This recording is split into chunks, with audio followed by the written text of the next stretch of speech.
On my wedding night, I hid under the bed, planning to play a little prank on my playing new husband. But the person who pushed the door open and walked in was a strange woman. She put her phone on speaker, and what I heard next completely shattered the illusion I had just moments before when, tucked under the bed frame in a wedding dress that still smelled of hairspray, I thought I was the happiest woman in the world. I only meant to hide for a minute to tease him. Yet, as the door to our bridal suite clicked open, it was an unfamiliar woman who stepped in, holding her phone on speaker. The very first sentence I heard made my blood run cold. "How long are you going to hide it from your bride?" I lay completely still beneath the bedskirt that brushed the carpet. My heart pounded so violently I thought the mattress above me was shaking. Above my head, the sound of heavy heels stopped right at the edge of the bed. A strange perfume drifted down heavy and sharp, completely different from my husband's familiar shampoo. Out in the hotel hallway, I could still hear the muffled laughter of our relatives. Anyone walking past our rose petal-covered suite would never. I guess that the bride was curled up in the dust under the bed, the hem of her gown collecting dirt. I've always been the type to joke around. Ever since we started dating, whether I was overly upset or ecstatic, I'd come up with silly ways to mess with him. Just this afternoon, when the makeup artist asked what special plans I had for tonight, I laughed and said, "I'm going to hide and see if he panics trying to find me." I never expected that stupid joke would drag me into a nightmare that would haunt me for months. The woman pulled up a chair and sat down. Her voice was low but clear. "I didn't. I want to make a scene on your wedding day. I just want you to tell me the truth. Just once." I heard the flick of a lighter, then silence. She probably thought about lighting a cigarette but remembered it was a bridal suite, and stopped. A soft sigh came from the doorway. That was when I realized the person standing there was my husband. "Tara, I told you, the past is the past. It's been over for a long time." I froze. The woman's name was unfamiliar, but the way he said it sounded incredibly natural. The kind of natural tone reserved only for people who used to be deeply intimate. I tried to inch forward to peek out. Through the slit in the bedskirt, I saw his familiar shoes standing right by the door. They were the same brown Oxfords I had helped him pick out this afternoon. The only difference was his voice. It was hoarse and exhausted. The woman gave a short, bitter laugh. "Over for a long time, yet my belly is this big? I thought I heard you wrong." Out in the hallway, a kid ran past, followed by an adult shouting after them. But inside the room, the air was so heavy it felt like someone had poured concrete over the floor. For a long time, neither spoke. Then, the phone in her hand broadcasted an older man's voice. "Sweetheart, if he's already married, just let it go. Don't make a fuss. Your mother can't handle any more neighborhood gossip." The woman's voice choked up. "Do you think I wanted to come here, Dad? Do you? I think I enjoy standing outside someone else's wedding suite like this." My hands turned ice cold. Never in my wildest dreams did I imagine I'd spend my wedding night listening to people argue about a pregnancy. After months of dating and a quick engagement, I thought I knew him well. His name was Travis, 4 years older than me, working as an interior designer. He was gentle, quiet, and grounded. What my mother loved most about him was that he never looked down on my working-class family. Just a week before the wedding, when my dad was hospitalized, Travis quietly paid the medical bills without ever taking credit for it. How could a man like that? I heard a chair scrape across the floor. "I'll give you some money and you can to move somewhere else. Don't come looking for me anymore." Travis's voice was barely a whisper. The woman burst into laughter, this time laced with venom. "You think I came here to beg for money? Think whatever you want. But tell me the truth, whose baby is this?" I gripped the tool of my dress. In real life, things sound so easy to judge. People always say if a man cheats, you dump him immediately. But lying under that bed, hearing my own husband ask a question like that, my mind went completely blank. I just prayed he would deny it quickly, or at least give a prox clear answer. But he remained silent, and that silence was more terrifying than any confession. The woman stood up abruptly, her heels striking the hardwood floor. "You married someone else just to make your mom happy, right? Did you think you could hide this forever?" For the first time that night, Travis snapped. "Keep your voice down. I don't want the bride to hear." I held my breath. The room grew so quiet I could hear the AC unit humming above. Me. Then, Travis's phone rang. He picked it up instantly. "Mom, what is it? It's late." The voice on the other end was loud enough for me to catch fragments. "Come down," and greet the rest of the guests. "People have been waiting." "I'll be right down," Travis replied softly. The woman sneered. "You really think you can just keep going? Always leaving? Everything for tomorrow." She repeated the word, her voice trembling. "Tomorrow? Will you even remember who I am?" Suddenly, a baby's cry echoed from the hallway, probably a guest child waking up. But for some reason, in that exact moment, the woman fell completely silent. I saw her feet stop. She spoke very softly. "You once told me that if we had a daughter, you'd name her Lily." I heard Travis exhale sharply. "Don't bring that up. You only remember it. Because you're the only one who cares to remember." A moment later, her purse clicked shut. She walked toward the door. I thought it was over, but she turned back. "You know what the funniest part is? No one answered. Your bride is probably sitting somewhere right now, thinking she married the most decent man in the world." The door opened, then closed. The sound of her heels faded down the corridor. I lay paralyzed under the bed. My dress was caught on a wooden slat, but I had no strength to pull it free. Above me, Travis stood there for a long time. He didn't go after her, nor did he call anyone. He just paced the room slowly, like a man who had just lost something profound. I used to think if I ever caught my husband cheating, I'd storm out, slap him, and walk away a strong, independent woman. But in that moment, I was terrified. Terrified that if I crawled out, I'd see a stranger's face. Terrified of the answers I'd get. And the weirdest part was, amidst that chaos, a completely mundane memory flashed through my mind. This afternoon, during the photo shoot, Travis had knelt down in front of both our families to adjust my heel strap. The photographer had teased, "The groom sure spoils his bride." He just smiled and said, "Her feet are small, these shoes hurt her." I had blushed. Now, the memory felt like a physical blow to my chest. Above me, a drawer opened, followed by the clink of a glass bottle against a tumbler. I squeezed my eyes shut. Travis rarely ever drank. The sound of liquid pouring was deafening in the quiet room. A moment later, his voice came out gravelly. "Come out, Chloe. I know you're under there." I went numb. The hand gripping my dress trembled. Slowly, his knees bent, and he crouched by the edge of the bed. I don't remember how I crawled out. I only remember that when I looked up, the knees of my pristine white gown were filthy, and Travis was sitting on the floor, leaning against the dresser. The top two buttons of his dress shirt were undone, looking like he had just run a marathon, and lost his breath. On the table, the glass of whiskey was untouched. I stood about 2 feet away from him, close enough to touch him if I reached out. Yet the man in front of me felt like an absolute stranger. Outside the window, the city lights bled through the sheer cream curtains. The fairy lights, decorating our bridal suite, twinkled, as if mocking me. I spoke first. "Who is she?" Travis stared at the floor. "An old friend." "What kind of friend?" He was silent. I let out a dry, abrasive laugh that hurt my own ears. I know you could get an old friend pregnant." Travis closed his eyes, then stood up. "Let's sit down. Answer me first. You're worked up. You think I should be calm?" I didn't scream, nor did I cry. My chest just felt so tight I couldn't breathe. Sometimes, when a person is in too much pain, they don't even have the energy to throw a fit. Travis walked over and pulled out a chair for me. That habitual, caring gesture made me sick. I smacked his hand away. "Stop doing that. I can't stand looking at it." His hand froze in mid-air. Slowly, he sat down in the chair opposite mine. We sat in the middle of a room overflowing with fresh flowers like two hostages, forced to share a table. Her name is Tara. How deep were you in? We dated for almost 4 years. My heart skipped a beat. 4 years. We had been together for less than one. Travis looked me in the eye for the first time since I crawled out from under. On the bed. We broke up over a year ago. Why? My family didn't approve. I laughed again. Your family didn't approve, so you married me instead? Did? Your mom just picked me out of a catalog? This time, Travis didn't look away. My mom hated that she sold clothes on Instagram Live. She thought Tara was too loud, too brash.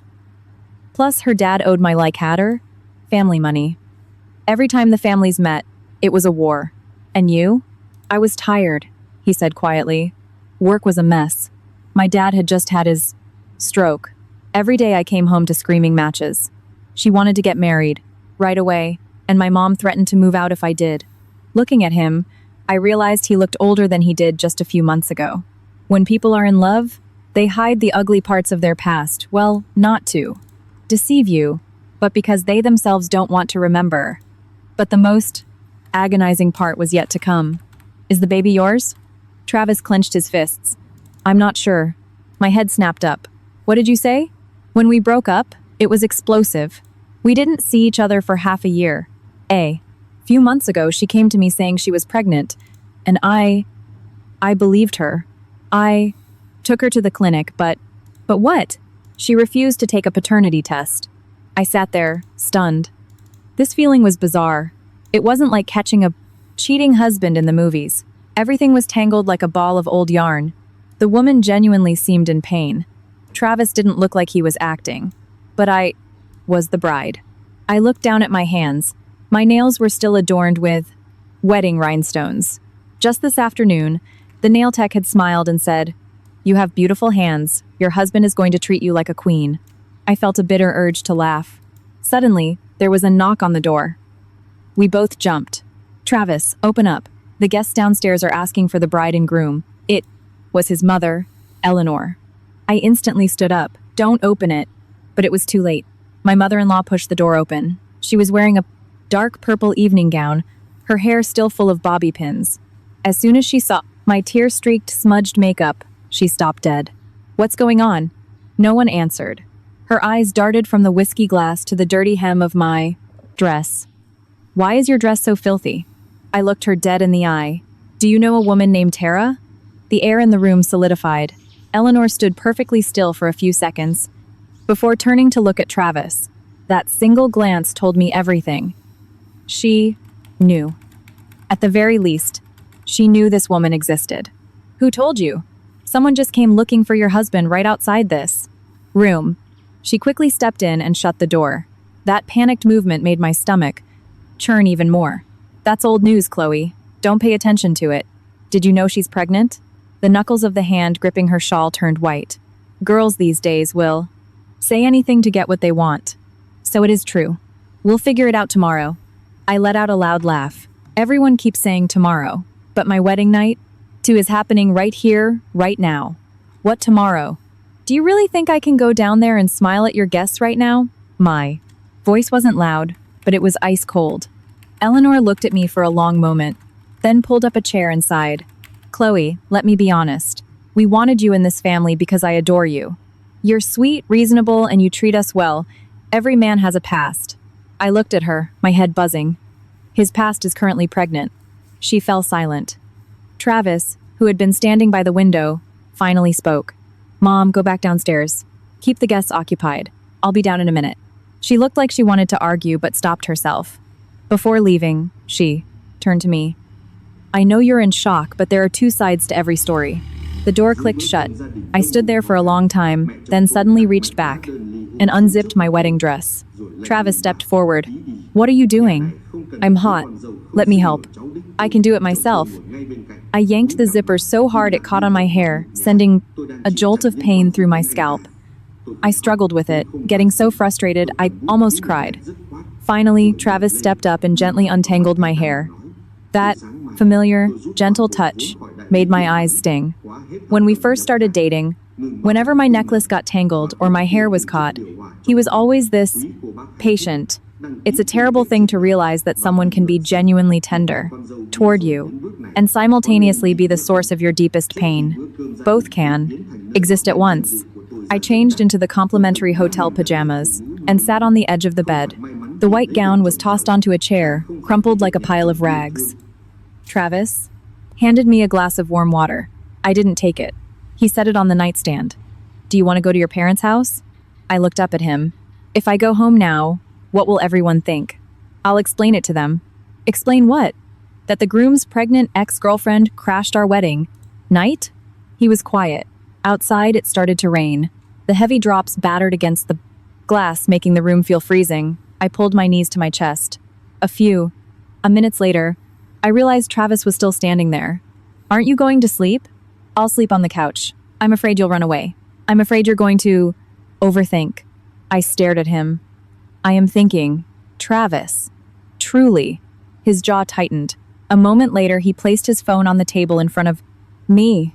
If you want to check anything, check it. I looked at the phone. The screen lit up with a new text message. The contact simply read, Tara. My hand slowly reached out and picked it up. It was just a photo, an ultrasound. Scan. Beneath it was a short text. I'm going to the clinic tomorrow. If you have any conscience left, come see me. One last time. Right at that moment, the phone in my own hand buzzed. It was my dad's number. I answered it and immediately heard my mom panicking. Chloe, your dad just collapsed. I bolted from the hotel room, still wearing the cheap hotel slippers. The rain was pouring down in sheets. The wedding dress was left on the chair, and I only had time to grab Travis's light cardigan. My elegantly styled bridal hair was now a frizzy mess plastered to my face. In the elevator, my hands shook so badly, I kept missing the button for the lobby. Travis stood behind me, one hand holding the elevator door, the other gripping his car keys. From the moment I got the call, he didn't ask questions. He only said one thing, "Don't panic, I've got you." Normally that would have warmed my heart. Tonight, it just felt like standing on the edge of a cliff. As his SUV sped out of the hotel parking garage, the rain grew torrential. City was still awake. Neon signs from roadside dive bars reflected off the wet pavement. Nobody knew that inside this speeding car sat a bride who had been married for less than 2 hours. I called my mom repeatedly. On the third try, she answered, crying. He's in the air. He was fine earlier, Mom. He answered a phone call from someone, heard something, and just clutched his plowed chest and fell. I whipped my head around to look at Travis. Did someone call my dad? He frowned. I don't know. Maybe one of your guests? Travis, it was my wedding day. My voice cracked. There are some things that hurt too much to even say out loud. My dad had lived his whole life as a proud, hard-working clock repairman in a small shop, sacrificing everything to put me through college. When giving me away, all he wanted was for my in-laws to respect us so we wouldn't lose face. If someone had called him and gossiped about the scene tonight, I couldn't bear to think about aid. Mercy General Hospital was brightly lit. The smell of antiseptic hit me the second the sliding doors opened. I practically tripped running to the ER waiting room and saw my mom huddled on a plastic chair, her hair disheveled, missing a shoe. When she saw me, she jumped up. What are you wearing? I looked down. I was in a men's oversized cardigan over a white hotel slippers, and ruined makeup. I hugged her. How is he? The doctors are checking. She looked over my shoulder at Travis and stopped. My husband hadn't changed. He was still in his soaked, tailored wedding suit, the jacket skewed, his hair dripping wet, looking exhausted. Before I could say anything, the ER doors swung open. A doctor stepped out, pulling down his mask. Family of Arthur Miller? My mom rushed forward. Here. His blood pressure has stabilized. Good thing you brought him in quickly. But he's under extreme emotional distress. You need to keep him from getting worked. Up again. My mom exhaled, her legs giving out, so she had to lean on a chair. I was about to follow the doctor when the sharp clack of heels echoed down the hallway. A loud, shrill voice rang out. Oh, my lord, what is going on in the middle of the night, Martha? I turned. It was my Aunt Helen, my mom's younger sister. Next to her was her husband and her Gen Z daughter, Mia. Aunt Helen was the type of person who showed up to family dramas faster than an ambulance. She acted sympathetic, but her eyes always gleamed with morbid curiosity. Seeing me, her eyes went wide. Why on earth is the bride dressed like that? Mia peeked from behind her, looking between me and Travis. Didn't get to consummate the marriage, huh? Her mother nudged her sharply. Watch your mouth. But Aunt Helen immediately followed up with, is it true what they're saying about the wedding? A chill ran down my spine. My mom whipped around. Who's saying what? Well, some lady from the groom's side was in the lobby calling someone, looking pale as a ghost. Said there was a crying pregnant woman outside the bridal suite. I was paralyzed. Gossip moves faster than the wind. It hadn't even been an hour and the rumors had already reached my extended family. Aunt Helen pulled me into a corner, lowering her voice but keeping it loud, enough for everyone to hear. Is it true, Chloe? Before I could answer, Travis stepped in. Aunt Helen? Arthur is in the hospital. Can we talk about this later? She offered a tight smile. I'm just worried. Mia chimed in. I see this stuff on TikTok all the time, the crazy ex ruining the person in wedding. Didn't think it happened in real life. I was too drained to even be angry. Right then, Travis's phone buzzed. He looked at the screen, turned, and walked down the hall to answer it. I subconsciously watched him go. Within seconds, his posture stiffened. Where are you? Don't go alone in the rain, Tara. I stood frozen. My mom heard it too. She slowly turned to look at me, her eyes full of dread. A moment later, Travis returned. Before I could ask, he spoke. She's at Street Jude's. What does that have to do with you? She's bleeding. The entire hallway went dead silent. Mia's jaw dropped. Aunt Helen looked between me and Travis, her face a bizarre mix of pity and excitement. I offered a hollow smile. Go ahead. Go to her. Your wife is right here, but she's pregnant, right? I don't know if the baby is mine, but I'm worried. Travis didn't say anything else. I looked away, suddenly feeling a bone-deep exhaustion. I didn't even have the energy to cry or be jealous anymore. Just then, the door to the observation room opened. My dad had been moved. He lay on the bed, his face ashen, his lips cracked. When he saw me, he tried to sit up. I ran over and held him down. Dad, lay back down. His eyes drifted to Travis's soaked tuxedo behind me. Then, very slowly, he asked, Did something happen at the wedding, sweetie? My throat clamped shut. My dad was a man of few words. Whenever he was sad or in pain, his silent, heavy gaze was enough to break me. I didn't know what to say, but Travis stepped forward. Rest, Arthur. It's just a misunderstanding. My dad stared at him for a long time. Then, he took off the worn gold wedding, the band he wore on his left hand, and placed it in my palm. Your mother died before our 20th anniversary, he rasped, referring to his first wife. Before my stepmom, Martha. I froze. Even my mom stood perfectly still. It was the ring he had never taken. Off for decades. He breathed heavily. Back then, her and I had a massive misunderstanding. Almost got a divorce. I gripped the cold metal in my hand, but marriage is about looking at a person's core. He turned to Travis.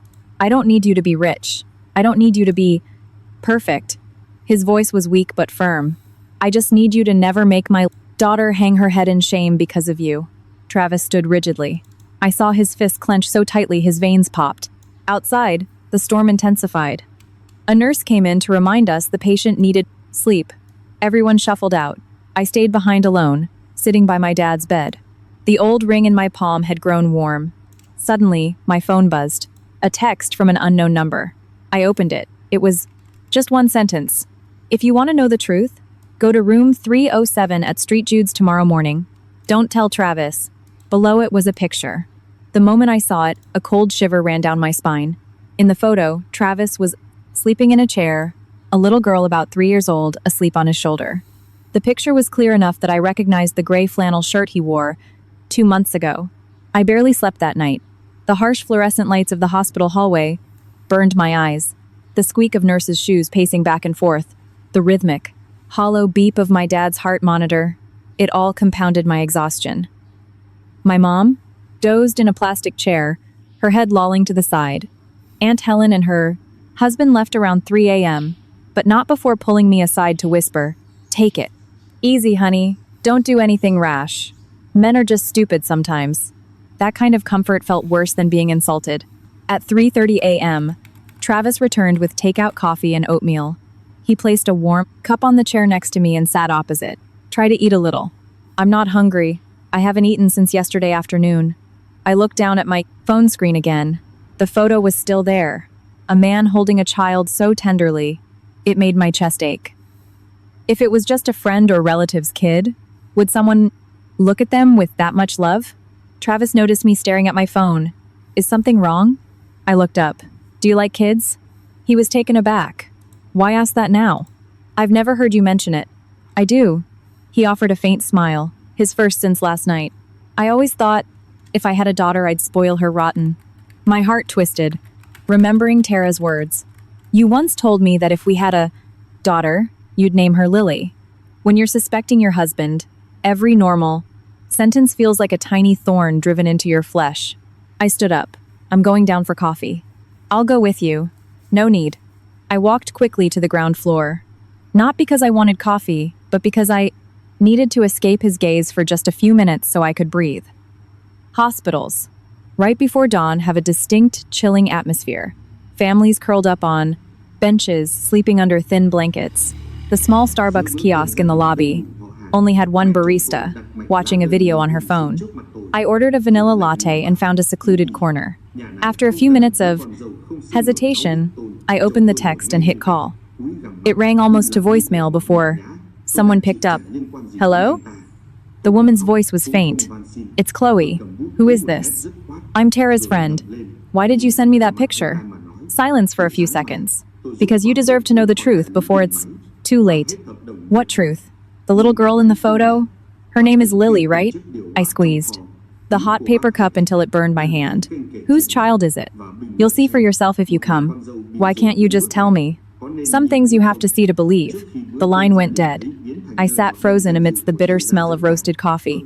Just then, a male voice rang out behind me. Well, if it isn't the runaway bride sitting all alone? I turned around. It was Vince, Travis's best man. He was still in his suit, his hair a mess, holding a paper bag with a bagel. Vince was the outgoing type, mouth usually moving faster than his brain. Yesterday at the reception, he was hogging the mic, singing until the kids covered their ears. But seeing my face, his smile vanished. So it's real, huh? I was too tired to hide it. Do you know Tara? Vince stopped dead in his tracks. That reaction was all I needed to confirm. Another truth, everyone knew. Except me. He pulled up a chair and scratched his head frantically. Chloe, look, I'll shoot straight with you, he sighed. Travis and Tara dated. Yeah, but they broke up a long time ago. As for the baby, I have no idea. Have you seen this picture? I shoved the phone at him. Vince squinted and winced. Whoa, where did you get this? Who's the kid? He was quiet for a few seconds, then offered a strained smile. If I told you? She's not Travis's. Would you believe me? I stared him down. Who do you think I can believe right now? Vince rubbed his face aggressively. This kid is the niece of Maria, the lady, who runs the BBQ diner near our office. Travis used to eat there all the time. The kid adores him and always wants him to hold her. I froze. That's it? Yeah. Her name is Lily. Yeah. Her name is Lily. My head was spinning. Everything felt like someone was meticulously placing breadcrumbs just to push me into a spiral of paranoia. Vince looked around, lowering his voice. Chloe, I swear, Travis messed up by hiding his past. But he's not a two-faced scumbag. I'm not just defending him. Because he's my boy. If he was a piece of trash, I'd be the first to deck him. Vince leaned in closer. Do you know the stupidest thing he did before the sloshin' wedding? I didn't answer. He sold his vintage Triumph motorcycle. The one he loved more than life itself. To cover your dad's hospital bills. I stopped breathing. What did you say? When your dad got admitted, our design firm hadn't paid out bonuses yet. He tried to borrow cash everywhere, couldn't get enough, so he sold the bike. I remembered. The matte black Triumph he spent hours polishing every Sunday. I used to joke, once we're married, you're going to love that bike more than me. He had smiled and said, a bike can be replaced. I thought he was just being sweet. Vince rested his elbows on the table. I'm not making excuses for him, but sometimes us guys are absolute morons. We think staying quiet protects everyone. I looked down at my lukewarm latte, my mind a tangled mess. Right then, my phone vibrated. Mother-in-law. I hesitated before answering. Her voice was raspy, likely from not sleeping. Where are you? Get up to your dad's floor right now. There's a situation. I shot up. By the time I reached the end of the corridor, I could hear shouting. A very familiar female voice. I just want to see Arthur for a minute. It was Tara. I stopped dead in the hallway. She was standing outside my dad's room, her hair damp from the rain, her face pale. Her baggy beige maternity dress made her belly look even more pronounced. Eleanor, my mother-in-law, was blocking the door, her face a mask of ice. Leave. I just want to say a few words. Didn't you do enough yesterday? Do you think I wanted to come here? Don't speak to me like that. The tension was suffocating. Other families in the hall started staring. Travis came running from the opposite end of the hall. The moment he saw Tara, his face darkened. Why are you here? Tara looked at him, then gave a sad smile. I thought you were coming to street. Jude's. What are you doing here? I wanted to see your father-in-law. I stood frozen. My mother-in-law, for the first time since yesterday, actually lost her temper. Do you have no shame? Tara turned to her. You once told me I wasn't good enough to step foot in your house. Well, I'm not trying to anymore. Then why are you here? Tara's eyes welled with tears. I wanted to return this. She opened her purse, pulled out a small box, and placed it on a waiting room chair. The moment I saw it, my blood ran cold. It was the fossil watch I bought Travis for his birthday 3 months ago. Eleanor froze. Travis stepped forward quickly. Why do you have this? Tara's lips trembled. Ask yourself. She turned to me. You think I'm trying to ruin your marriage, don't you? I clenched my fists. Tara gave a heartbreaking laugh. If I told you he brought this watch to me 2 weeks ago, would you believe me? At that exact moment, the door to the hospital room swung open. My dad stood in the doorway. He had an IV drip in his arm. His face was gray, but his eyes were locked dead on Travis. Explain yourself. The entire hospital wing went silent. An older man reading a newspaper on a cot nearby lowered it to watch. A passing nurse hesitated, then quickly walked away. My dad gripped the doorframe so hard his hand shook. I had never seen him look at anyone like that. It wasn't explosive rage. It was profound disappointment. And that look is infinitely harder to bear. Travis stepped forward. Arthur, please get back in bed. Answer me first. My dad's voice was weak but unyielding. The watch sat on the chair, the cold metal glinting under the fluorescent lights, making me want to choke. It was the first gift I bought for Travis with my overtime bonus. When I gave it to him, I joked, wear this so you remember to come home on time. He laughed. I have a wife now. Where else would I go? And now, it had been pulled out of another woman's purse. Travis reached down and picked up the box. I gave it to Tara to sell for. Me? Eleanor frowned. Sell? Tara laughed, tears spilling over. Go on, tell them the rest. Travis gripped the box. She needed money. She needed money so badly she had to sell her ex's wedding gift. My voice came out flat. You didn't want to tell me because my dad was sick. What else are you hiding? No one could answer that. Outside, the rain continued to beat against the hallway windows. My dad suddenly took a step toward Tara. Everyone flinched, worried he would collapse. He stared at her pregnant belly for a moment, then asked slowly, Is the baby Travis's? Tara bit her lip. The hallway held its collective breath. She didn't answer. Immediately. Finally, she looked down. I don't even know, sir. I froze. Even Eleanor looked stunned. My dad furrowed his brow. What do you mean you don't know? Tara sank into a chair, wrapping her arms around her stomach like she had lost all her strength. After Travis and I broke up, I saw someone else. Her voice faded. But when I found out I was pregnant, he bolted. My mother-in-law let out a long exhale, like a massive weight had been lifted off her shoulders. But I felt even more tangled. If she wasn't sure it was Travis's, why did she come back to him? Tara looked up at me. I wasn't going to look for him. But the doctor said the pregnancy was high risk. I had to quit my job. I couldn't afford rent, couldn't afford meds. She offered a tragic smile. People say pregnant women get overly animated, emotional, and desperate. I didn't believe it until it happened to me. I looked at the girl. She looked terrible, dark circles, pale skin, afraid, collar on a maternity dress she'd probably worn for days. If I saw her on the street, I'd just think she was a struggling expectant mother, not the homewrecker who blew up my wedding. Eleanor spoke up. Why didn't you just say that from the beginning? Tara laughed bitterly. Who would have listened to me? She turned to Travis. When I called you, you just wanted to throw money at me to make me go away. Travis stared at the floor. That silence drove me insane. Men are so weird.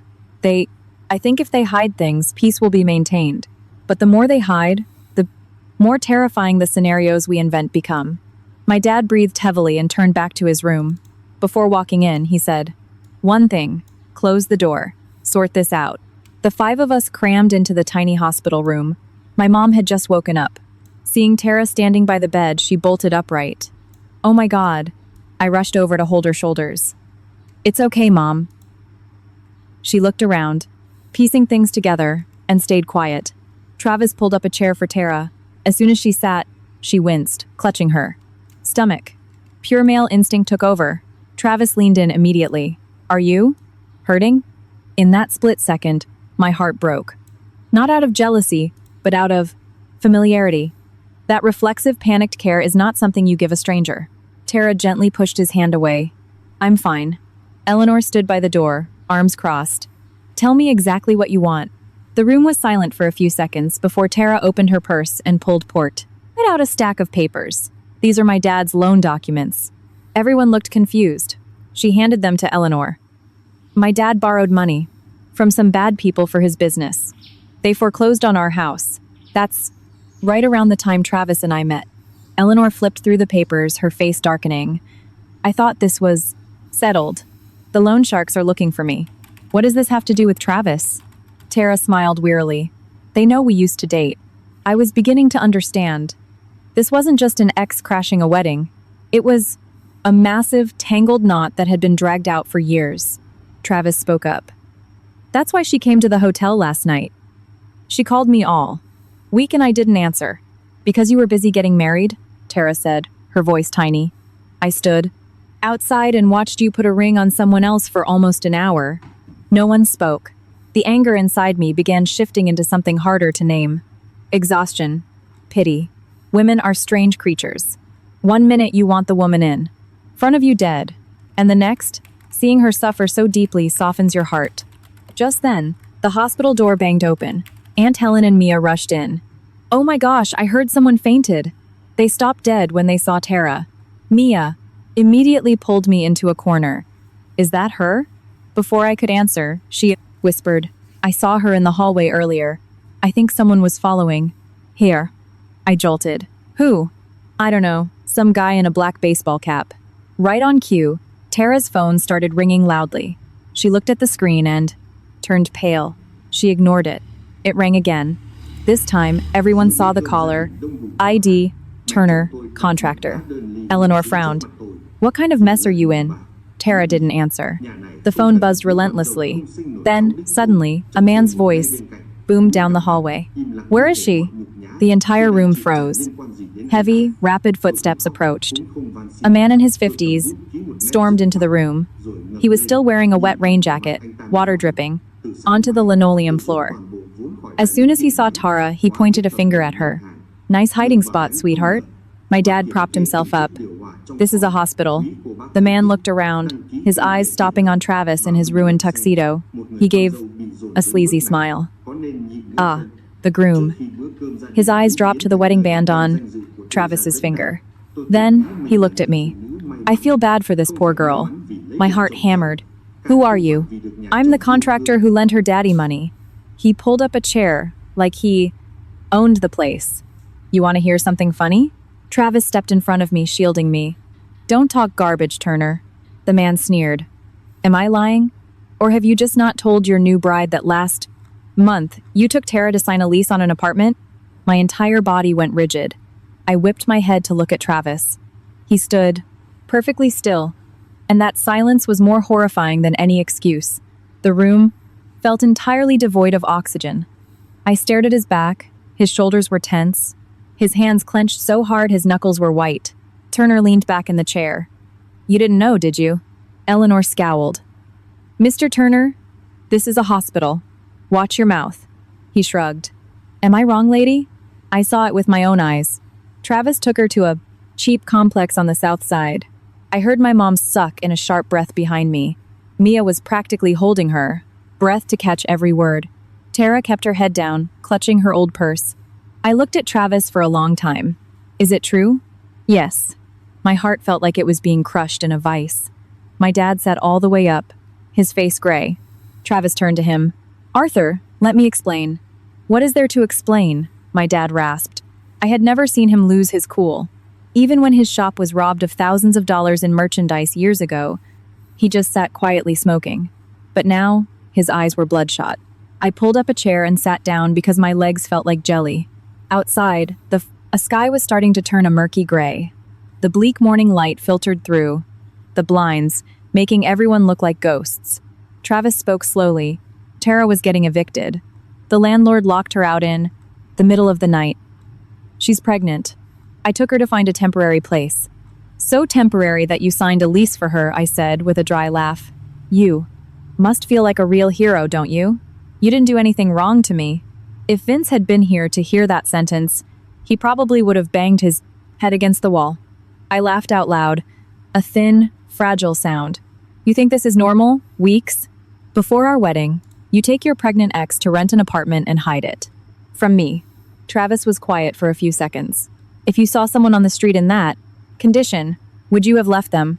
That choked me. That was the most painful part. If he was just a blatant, cheating scumbag, it would be an easy decision. But he stood perfectly in the gray area, decent to his ex, but horribly cruel to his bride. Turner stood up. I don't care about your love triangle. I just want my money. Tara looked up. Please, just give me a few more days. A few days turns into months. You're looking for a job? Who's gonna hire a pregnant chick? He glanced at Travis. Maybe the groom should just pay up. Eleanor snapped.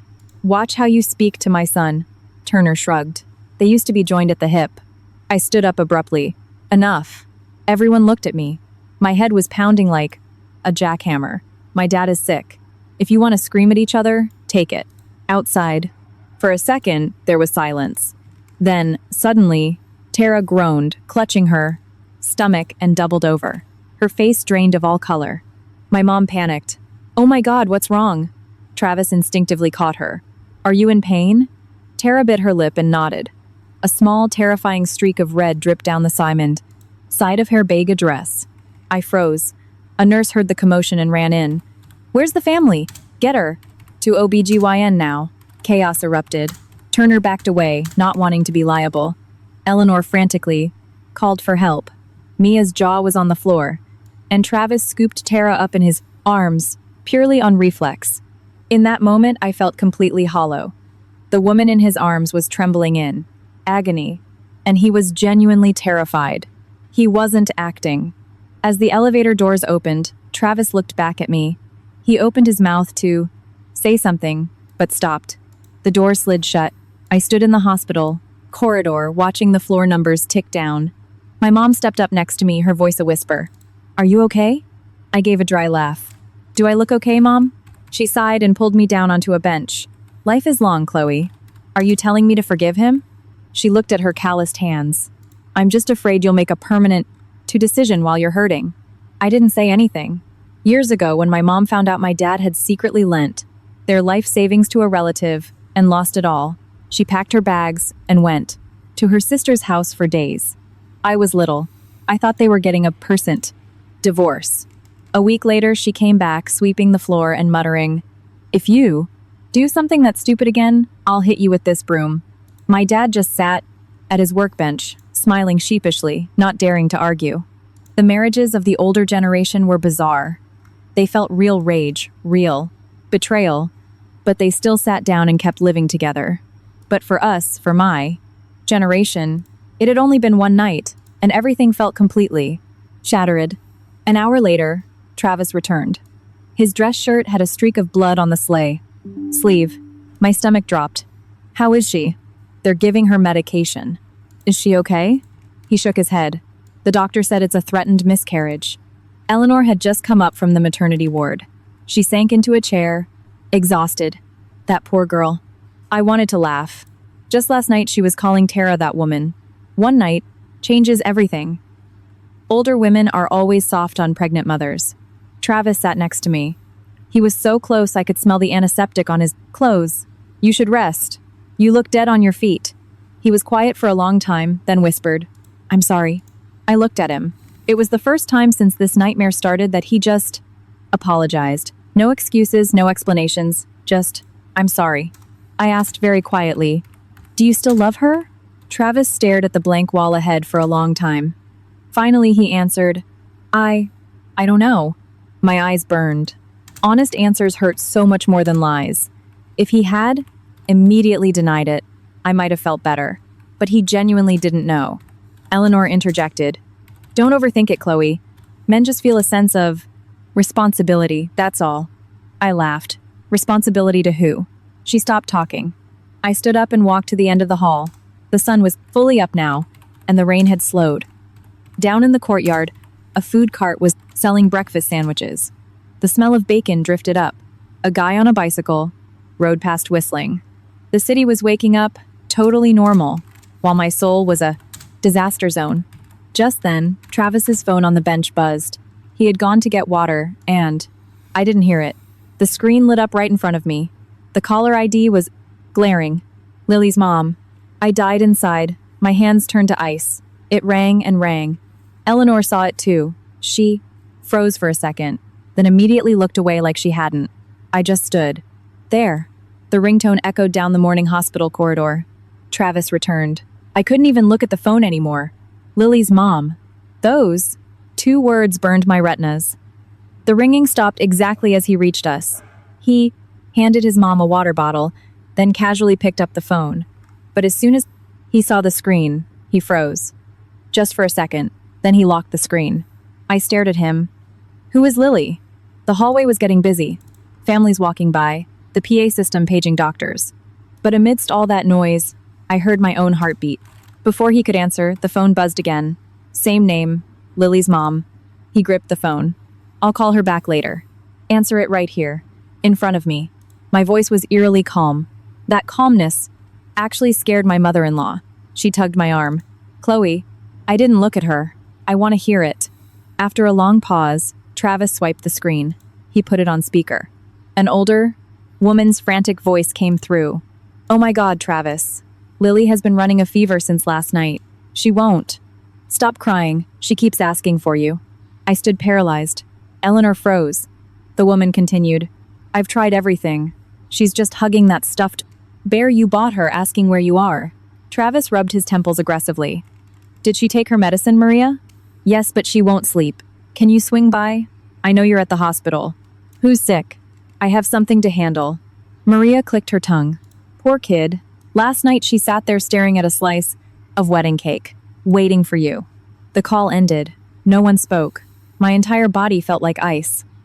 If this was just the diner owner's niece, why was she this attached? Eleanor was the first to speak. Who is that child? Travis sighed softly. Maria's niece. She runs the BBQ joint near the office. I laughed dryly. Someone else's kid cries for you like you're her biological father? She doesn't have a dad. So you stepped in? He gripped the phone. At first, I just ate there. Then the kid got attached and started clinging to me. I looked away. Everything was getting messier. I didn't know what was real anymore. Just then, a little boy, about 4 years old, tripped and fell at the end of the hall, bawling his eyes out. His mom, holding a baby, scrambled to comfort him. Travis, almost purely out of reflex, jogged over and helped the boy up. Where does it hurt, buddy? Let me see. He dusted off the kid's jeans and pulled a lollipop from his jacket pocket. Big boys don't cry this loud. The kid stopped instantly. The mom smiled apologetically. Thank you so much. I watched him, my heart aching violently. There are some men who are just born to be fathers, and the more he proved that, the more terrified I became. Travis turned around and caught my eye. He started to walk toward me, but my phone vibrated. It was a FaceTime call from Aunt Helen. I answered it, and her booming voice blasted out. Chloe. Oh my God. I jumped. What? Get off the internet. Someone posted a video from the hotel. I shot up. What video? Aunt Helen flipped her camera to show an iPad screen. My stomach dropped. It was a clip from last night. Someone had filmed Tara standing outside our bridal suite, crying. It was shot from a distance, but you could clearly see her. Pregnant belly. The caption underneath was worse. Bride and groom go into the Place honeymoon suite. Pregnant ex-girlfriend shows up. The share count was skyrocketing. Mia popped into the frame, looking thrilled. The comments are insane, Chloe. Someone even recognized Travis. My head was ringing. Eleanor snatched my phone. Stop showing her this. But it was too late. I saw the name of Travis's design firm mentioned. Someone commented, "He looks like such a nice guy, what a psycho." My hands shook. The scariest thing about the modern world isn't the tragedy itself. It's that your tragedy is chewed up and spit out as public entertainment. Travis grabbed my phone, stared at it for 3 seconds, and immediately called, "Someone, Vince, get that video taken down." I couldn't hear what Vince said, but Travis's face grew darker. "They doxed the firm too?" "Yeah, I know." He hung up and looked at me. "Don't read the comments." I laughed. "You think I care about online comments right now?" Actually, I did. I cared deeply. I grew up in a working-class neighborhood where my parents survived on their good reputation. In just one night, everyone in our circle probably knew Arthur's daughter had a catastrophic wedding. My mom sat down and sighed. "They're gonna gossip about this until Thanksgiving." My dad watched from his room, his eyes exhausted. He called me over. "Sit here. With me." I pulled up a chair. He looked at me for a long time. "Do you still love him?" I choked up. Everyone asked me if I was mad, if I wanted a divorce. Only my dad asked if I still loved him, and that was the hardest question to answer. I looked down. "I don't know." My dad sighed. "When your mother was alive, I got falsely accused of something bad once." I looked up. He rarely talked about the past. There was a female customer who came to the clock shop every single day. Your mom heard the neighbors gossiping, got furious, and went to stay with her parents for a month. And? I ran over to explain. She didn't believe me. He smiled faintly. Turned out, the customer was legally blind and only trusted me to fix her antique clocks. I was quiet. He looked out the door at Travis, who was on the phone with a doctor. Life is tricky. Sometimes things look one way, but they're completely different underneath. Before I could answer, a woman's piercing wail echoed from the hallway. It was Tara. Everyone whipped around. She was being pushed in a wheelchair by a nurse, looking absolutely drained of blood. When she saw Travis, she started sobbing. "Travis, they went to the apartment!" Travis rushed over. "Who? Turner?" She was trembling so violently she could barely speak. "They took everything." Eleanor frowned. "Let's figure it out." But Tara was truly panicking. She grabbed Travis's sleeve. "They took Lily's stuff too." I froze. Travis scowled. "What does this have to do with Lily?" "She was at the apartment with me." I died. The entire hallway went dead silent. Even my mother-in-law was speechless. I stared at Tara. "What did you say?" Her lips quivered. "Lily has been living with me for almost a year." My brain exploded. Travis stood paralyzed for a few seconds, all the color draining from his face. Then, for the first time since this whole ordeal started, he shouted, "When did you bring her to live with you?" His roar stunned everyone. Since I met him, I had never seen him lose his temper like that. Even last night, buried in accusations, he had only spoken softly. Now, the veins in his neck bulged, his eyes genuinely red. Tara shook in the wheelchair. I didn't have anywhere else to go. I asked when you brought her there. 3 months ago. Travis pinched the bridge of his nose hard, trying to stay calm. "Why didn't you tell me?" Tara sobbed. "I couldn't even take care of myself. Maria was passing the kid around from house to house. She kept getting sick. I felt so bad for her, I just brought her in." Eleanor frowned. "Whose child is she, really?" Tara wiped her tears. "She's my older sister's daughter." Everyone froze. Even Turner, who had been acting so tough, stopped in his tracks. I stared at Tara. "You have a sister?" "I did. She died over a year ago." Her voice dropped. "Car accident. Before she died, she gave Lily to me. I remembered the phone call from this morning. Lily's crying for you." It wasn't Lily's biological mom calling. It was Maria, the diner owner, and Lily's mom in. Travis's phone was just how he saved the contact for the kid. I felt my heart plummet into an indescribable void. The events of the past 24 hours were like opening a series of doors. You open one, find a misunderstanding, feel a little relief, and immediately stumble into something much heavier. Travis leaned both hands against the wall, hanging his head. Finally, he turned. To me, "I was going to tell you after the wedding." I gave a bitter laugh. "After the wedding?" He choked up. Right then, Tara's phone went off again. She looked at the screen and went pale. They have the kid. Travis snatched the phone. Give it to me. He put it on speaker. A gruff male voice answered. If you want your junk back, bring cash. Why do you have the kid? I didn't kidnap her. She's sitting on a pile of clothes, crying, refusing to leave. In the background, a child was sobbing hysterically. Auntie Tara! My heart clenched. Maybe because I never thought I'd hear a child crying in a situation like this. One night ago, I was a bride. Now, I was standing in a hospital listening to loan sharks hold a 4-year-old for collateral. Travis asked quickly, Where are you? The old apartment. Southside. I'm on my way. He started to leave, but my dad spoke from the room. Stop right there. Travis. Froze. My dad stared at him. You're going alone? I'll handle it and come right back. And your wife? The hall was silent. Looking at my sick, exhausted father, my throat tightened. He was ill, but still trying to manage our chaos. Travis looked at me. His eyes weren't hiding anymore. Please. Let me go get the kid. I clenched my fists. What do you want me to say right now? I can't abandon her. I care about her.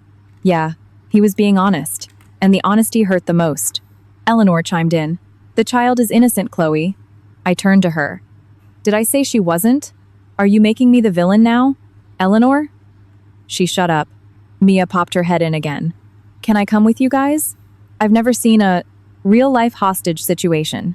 Aunt Helen smacked the back of her head. Watch less TV. Despite the suffocating tension, I actually wanted to laugh. Mia was so tactless, but it broke the ice. My dad sighed. Go. But take Chloe with you. I looked up. Dad, husband and wife need to see things with their own eyes. Travis looked at me. You don't have to. I'm going. I answered immediately. I didn't know if I wanted the truth, or if I just couldn't stand being left alone with my thoughts anymore. Half an hour later, I was in an SUV with Travis and Tara. The rain had stopped, but the sky was gloomy. The morning traffic was brutal. Nobody knew that inside, this car sat 3 people with incredibly tangled lives. Tara sat in the back, holding her stomach, dead silent. I sat shotgun. No one spoke, just the squeak of the windshield wipers. We pulled into a gritty, rundown neighborhood on the south side. Cheap motels and decaying apartments lined the street. Power lines hung like spider webs, and massive puddles flooded the potholes. A little girl was sitting on the concrete steps. The second she saw the car, she jumped up. She was in a faded yellow dress, holding a ratty teddy bear. Uncle Travis! She ran straight at him. The moment he opened the door, she hugged his leg. Where did you go for so long? Her teary voice made my heart sink.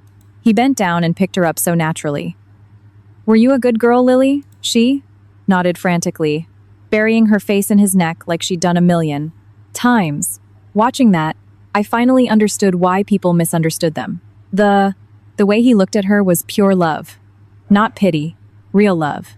Tara stepped out slowly. Lily, come down. The girl shook her head. I missed him. Turner walked out of the apartment, smoking a cigar. Seeing the crowd, he smirked. Thought you weren't coming. Travis put Lily down and pulled a wad of cash from his jacket. This is a partial payment, Turner sneered. That's it? I'm not a charity. Tara stepped up.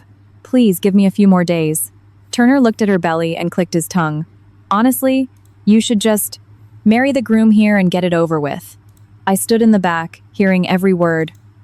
Strangely, I didn't feel the sharp pain I felt last night. I just felt a deep, womanly exhaustion. Turner looked at me, softening a fraction. Listen, lady, I've lived a long time. Anyone can see Travis never truly abandoned Tara. I said nothing. He continued. But you can also see he never got over the past. The street went quiet. Even the TVs from the open windows seemed to mute. I looked at Travis. He stood there holding Lily's little backpack, looking exhausted after a sleepless night. Suddenly, Lily tugged on my sweater. Are you Uncle Travis's wife? I looked down. Her big dark eyes had dark circles, like she hadn't slept well in days. She held out her ratty teddy bear. You can hold him. When my mom was alive, she said, people who share toys are good people. I froze. Tara looked away quickly. Travis stood completely still, his eyes dropping. Right at that moment, an ambulance siren wailed from the end of the street. It screeched to a halt in front of the complex. 2 EMTs hopped out. Who is Tara? Miller? Tara looked confused. That's me. The EMT looked at a clipboard.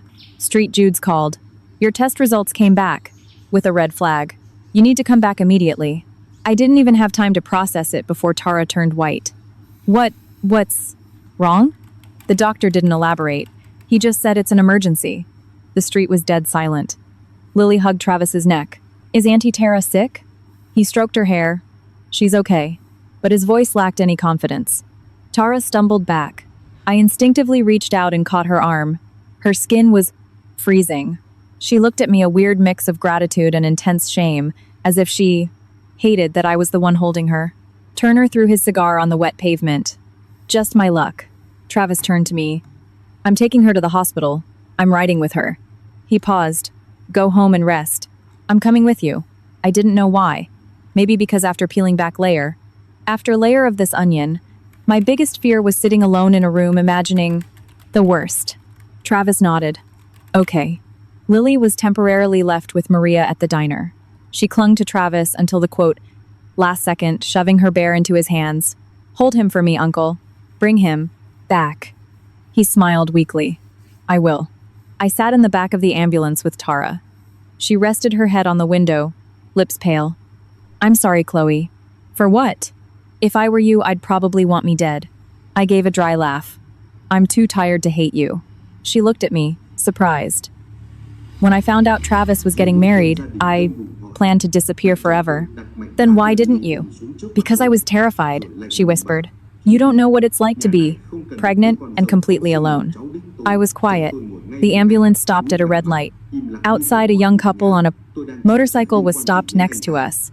A little girl sandwiched between them holding a bag of hot food, giggling. My heart sank.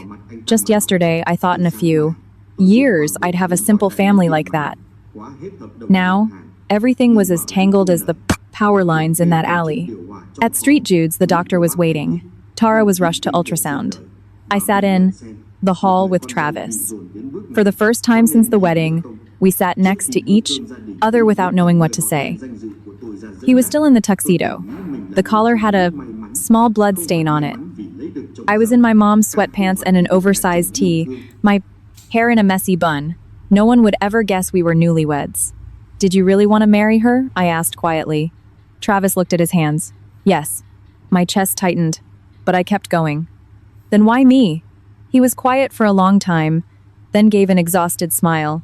Because with you, I felt at peace. I looked at him. With her, the highs were high, his voice faded. But we fought too much. Over money, over everything. Tara acts on pure emotion. She wanted to open an online boutique, take out loans, go big. I just wanted stability. I remembered Tara's panicked eyes. She probably used to be a vibrant, shining girl, but life had backed her into a corner. The door opened. The doctor walked out, looking grim. Family of Tara? Travis stood up. Yes. The fetus is highly unstable. More importantly, we found a mass on her uterus. Both Travis and I froze. We don't know if it's benign or malignant yet. We need more tests. From inside, Tara started sobbing. Doctor, please just save my baby. The doctor looked at her strictly. You need absolute bed rest. Zero stress. Travis stood rigidly. The exhaustion from the past 24 hours morphed into genuine terror. Tara grabbed the doctor's sleeve. If it's cancer, what happens? We will do our best, he said softly. That sentence is more terrifying than any diagnosis. The doctor left, and the hallway fell silent. Tara lay on the bed, her face as white as the sheets. God really hates me. No one spoke. A moment later, she turned to me. You know, I used to hate you, Chloe. I looked up. Because I thought you stole my man. She looked down at her belly. But now I realize you're the one suffering the most. I didn't know how to answer. Because I didn't even know who was suffering more. Anymore. Travis's phone rang. It was Vince. Dude, have you seen the internet? Travis frowned. What now? The video got picked up by a massive gossip page. They dug up photos of you and Tara dating. Travis's face darkened. Can we delete them? Hardly. Vince sighed. Also, The firm is having an emergency meeting. My head snapped up. The firm? Vince hesitated. Our biggest client just called to cancel their contract. I don't want the PR nightmare. I saw Travis grip his phone. He didn't speak for a long time, then whispered, I understand. He hung up. The hospital hallway was blindingly bright, but I felt freezing. Yesterday, this was just a private family drama. In one night, it had infected our jobs, our finance, or reputations. Tara looked at Travis, crying, I'm so sorry. He shook his head. It's not your fault. Stop thinking about it. His voice was wrecked. He suddenly sat down on the bench, hunched over, burying his face in his hands. It was the first time I saw Travis completely broken, a man who was usually so composed, sitting in a hospital looking 10 years older. I looked at him for a long time. Slowly, I opened my purse, took out my diamond wedding ring, and placed it on the empty seat next to him. The metal clink was soft, but Travis's head shot up instantly. The ring sat there, the diamond catching the harsh fluorescent light. He stared at it for a W. Long time, so long I could hear the AC humming. He looked at me. What do you want? I leaned against the wall, my entire body aching. I don't know. It was the most honest thing I'd said all night. If this were a movie, I'd cry, throw the ring at his face, and storm out triumphantly. But in real life, when you're in too much pain, you're just tired. Too tired to perform. Tara looked at the ring, then looked away. Don't do this because of me. I laughed. You think I'm doing this for you? She stayed quiet. I looked at Travis. I just feel like I'm standing in the wrong place. He clenched his fists. I never viewed you as an outsider. Then what am I? The question choked him. After a long pause, he whispered, the person I want to, I spend my life with. I looked away immediately. A few days ago, that would have melted my heart. Now, it felt like someone trying to stitch up a massive hole with cheap thread. The hole was still there. The elevator pinged. Vince ran out, panting, holding his laptop. This is a disaster, man. He opened the laptop on the bench. I glanced at it and felt dizzy. Our wedding photos had been spliced next to the picture of Travis holding Lily. The comments were brutal. Nice guys are the worst. Feel bad for the bride. Marrying a dude with a secret baby. Someone had found my Instagram. Photos of our trip to Seattle last year were flooded with pitying comments. I felt a chill down my spine. The modern world is terrifying. People don't care about the nuance. A 30-second clip is enough to judge your entire life. Vince looked at me sympathetically. Chloe, set your profile to private. I gave a bitter laugh. Too late for that. Travis slammed the laptop shut. Enough. It was his second outburst of the day. Vince jumped. Why are you mad at me? I've been trying to do damage control all morning. Travis ran his hands through his hair. The firm is breathing down my neck. The tension spiked again. Tara stared at the floor. I'll make a statement. I say it was all me. What statement? You posted one already. Did anyone believe it? Travis snapped. I looked at Tara's pale face and realized something. She was just as trapped in this vortex as I was. The only difference was she had no official title. Everyone assumed she was the homewrecker, but she was drowning too. My phone buzzed. It was my boss. I hesitated, then answered. Hey, Sarah. Chloe, are you okay? I'm fine. I know the internet is going crazy. She paused. The director wants you to take a few days off. I stiffened. You mean a forced leave? Yeah. I gave a hollow laugh. I understand. I hung up and sat down, completely drained. Eleanor arrived just then. She had gone home to change, her hair neater, but her eyes were swollen. Seeing the ring on the chair, she stopped. Chloe, what are you doing? Before I could answer, she turned to Travis. Are you just going to stand there? He kept his head down. Eleanor picked up the ring, her hand shaking. Yesterday, I thought this family was finally getting a happy ending. She turned to me. I know you're hurting, but please don't decide while you're angry. I looked at her. I always thought mothers-in-law were nightmares, but this woman hadn't blamed me once. She was just stuck between her son and her new daughter-in-law, not knowing who to pull back from the edge. Suddenly, Tara groaned and doubled over again. The water cup on her tray shattered on the floor. Travis rushed to her. Tara! Her face was chalk white. It hurts. Nurses ran in, pushing us back. Get her to the OR! Everything was chaos again. The doors slammed shut. I stood outside looking, through the glass. Travis stood next to me, his hands gripping the rail so tight, his knuckles popped. I didn't feel jealous anymore. I just felt like I was watching someone else's life play out like a movie. The doctor came out, looking grim. Family? Here. Travis stepped up. Fetal distress. If this continues, we have to choose between the mother and the fatal distress. Baby. The hallway went dead. I looked at Travis. He was pale. The doctor looked at him. Are you the husband? The air froze. I could hear my heart beating. Vince cursed under his breath. Travis stood frozen. 1 second. 2 seconds. Then he answered slowly. No, I'm not. But right then, from inside the room, Tara cried out, Travis, please don't. Leave me alone. I closed my eyes. The sharp pain was gone. It had turned into a dull, lingering ache, like a thorn buried so deep you don't even want to pull it out anymore. My phone buzzed. A text from an unknown number. Just a photo. Travis asleep in a hospital chair, Lily sleeping on his shoulder, and in the background, Tara lying in a hospital bed, watching them with an incredibly peaceful expression. The caption below read, Who do you think is crashing whose life? I stared at the screen until my eyes burned. Who is crashing? Whose life? The words felt like needles slowly pressed into my chest. I looked up at Travis. He was staring at the OR doors, completely unaware of what I had just received. In that moment, for the first time, I truly felt like an outsider. Not the angry, betrayed wife from a soap opera, but someone who had walked into a movie theater halfway through. The lights were off. The plot was deep, and I didn't know who was right or wrong. I quietly slipped the phone into my pocket. Vince looked at my face and whispered, Chloe, I want to go home. Travis whipped around. Where are you going? Anywhere. I'll drive you. No. My voice was so calm it scared me. Eleanor grabbed my arm. Don't leave now. What is staying going to fix? Eleanor? She choked up.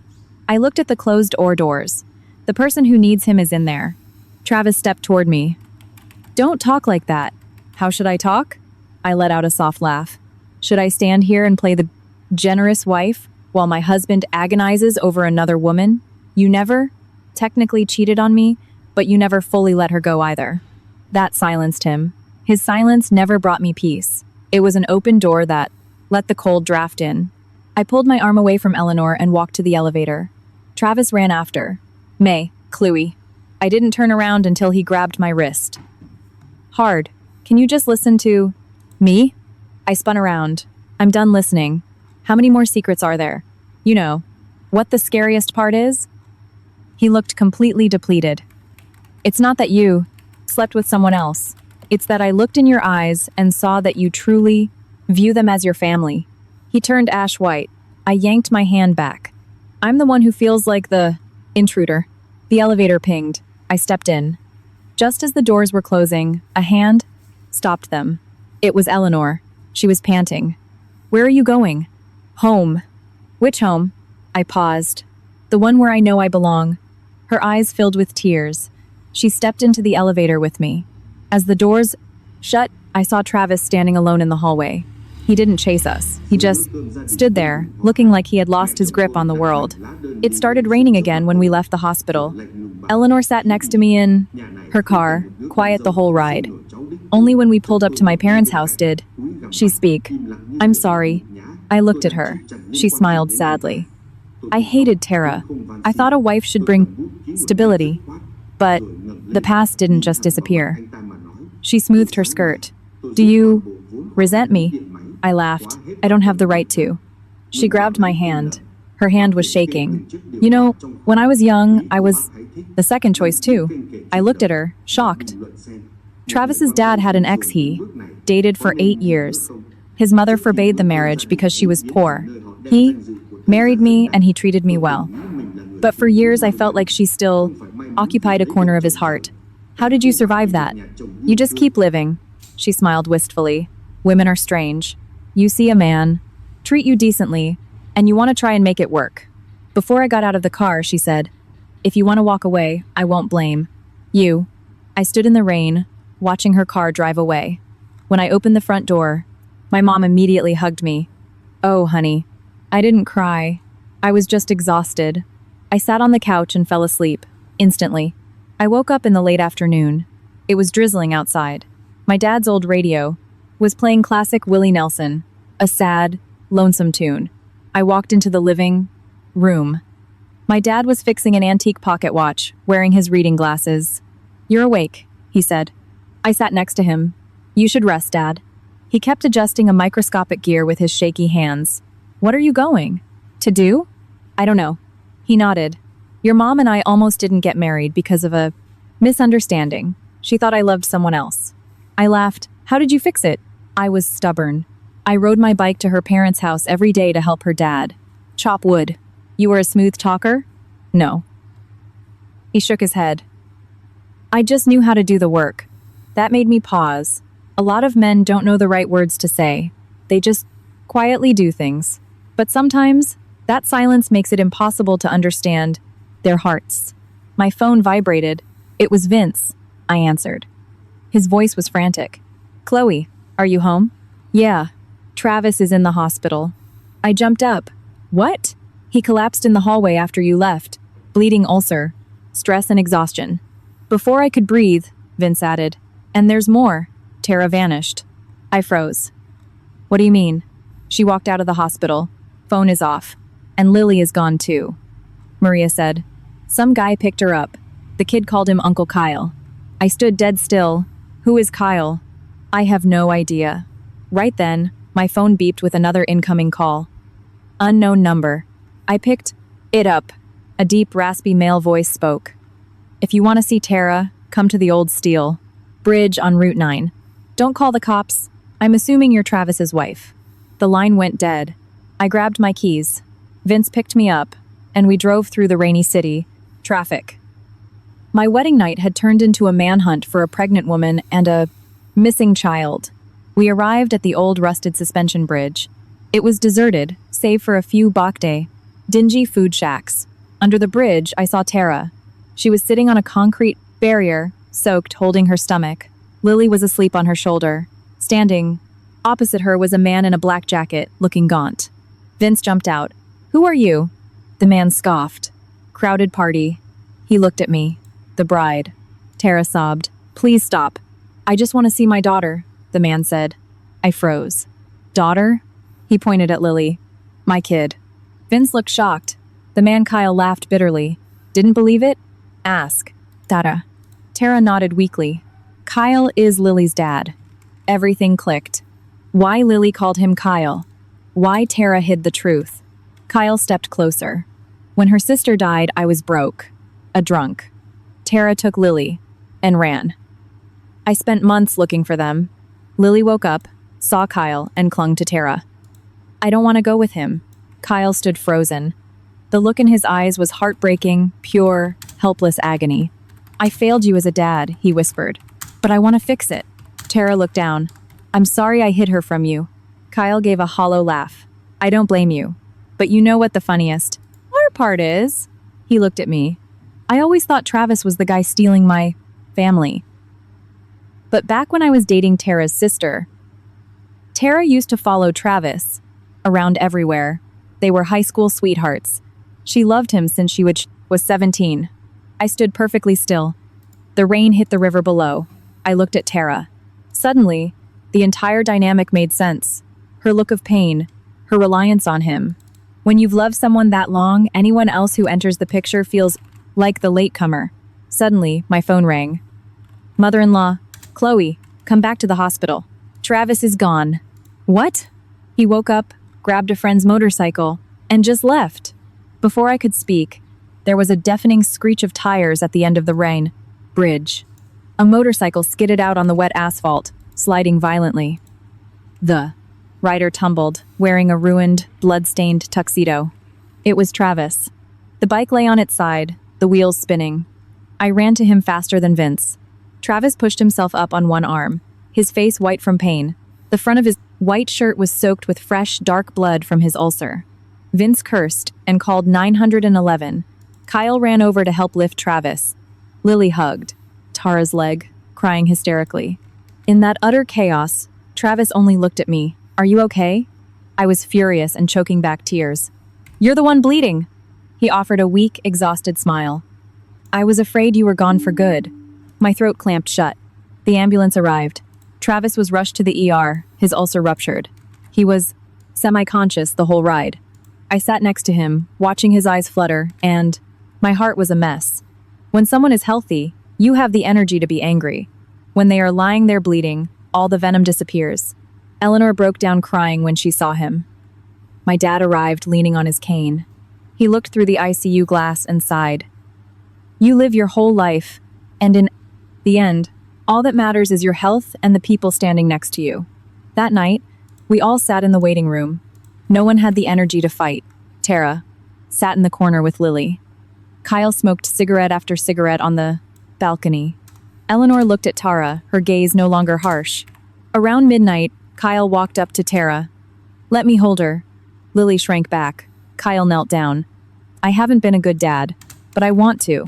"Tri." Lily slowly held out her ratty teddy bear. "You can hold him." Kyle, a grown, hardened man, took the bear with trembling hands, his eyes red, turning his face away. For the first time in days, Tara smiled. A tired, genuine smile. 3 days later, Travis was moved to a standard room. He had lost weight, his face covered in stubble. I was peeling an apple for him when he asked, "Are you still mad at me?" I didn't look up. "Do you want the truth or the polite answer?" He winced slightly as he shifted. "The truth." I put the knife down. I thought if I ever got cheated on, I'd leave. Immediately. But when it happens, nothing is black and white. I looked at his thinned out hands. "Your mistake was thinking you could carry everyone's burdens. Alone." He looked down. "I didn't want you to think I was still tied to my past. And look what happened." I sighed. "You know what hurt the most? It was realizing you didn't trust me enough to let me help you carry it." His eyes turned red. After a long time, his voice cracked. "I'm sorry. I believed him this time." Because he finally looked at his mistake instead of suffering in silence. A week later, Tara decided to keep her baby and undergo treatment. The tumor was benign. On the day she was discharged, she met me outside. Lily was eating a burger, ketchup all over her face. "Auntie Chloe, want a bite?" Kyle bought it. Kyle scratched his head. I let her eat junk food and Tara's been yelling at me. All morning. Tara laughed. "You fed her French fries for 3 days." I watched them. It wasn't some passionate romance, just broken people learning to slow down and heal together. Before leaving, Tara handed me a small box. It was my diamond earrings I left at the hotel. She smiled sadly. That night, I thought if I disappeared, everyone would be happier. "No one disappearing solves anything," I said. She paused, then whispered, "Don't leave Travis." I laughed. "You're still worrying about him?" She smiled. It was our first light conversation. 3 months later, I moved back in with Travis. There was no grand re-proposal or tearful cinematic reunion. Just a Tuesday evening where he brought a toolbox to my parents' house to fix my dad's oscillating fan. Afterward, he quietly went into the kitchen to help my mom prep dinner. My mom nudged me. "Don't just stand there, grab the plates." Dinner was simple. Pot roast, mashed potatoes, and green beans. My dad grumbled. "Boy, you just got off a bleeding ulcer, and you're eating like a horse." Travis laughed. "Hospital food was terrible, Arthur." Eleanor, sitting next to him, chimed in. "I'm just glad he has his appetite back." The atmosphere was so warm it felt like the nightmare from months ago belonged to another lifetime. As we finished eating, Travis pulled something out of his pocket and placed it in front of me. It was my wedding ring. He scratched the back of his neck. "You left this." I looked at the ring, then at him. "You kept it?" I didn't dare lose it. My dad laughed from the head of the table. "If you lose it again, don't bother coming back to this house." Everyone laughed. Outside, a light autumn rain fell.